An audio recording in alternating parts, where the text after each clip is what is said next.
እንዳይፈረድባችሁ እናንተም አትፍረዱ። እንዳትኮነኑ እናንተም ማንንም አትኮንኑ። ይቅር በሉ እናንተም ይቅር ትባላላችሁ።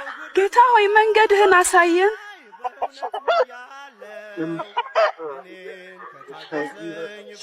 ስጡ ለእናንተም ይሰጣችኋል።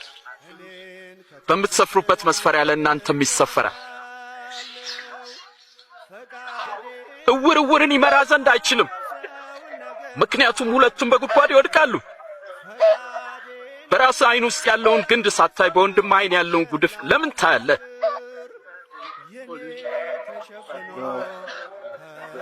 ጌታ ሆይ ምራን። ጌታ ሆይ አንተን እንሻለን። የተሸከመች ማኅፀንና የጠባቸው ጡቶች እንዴት ብፁዓን ናቸው!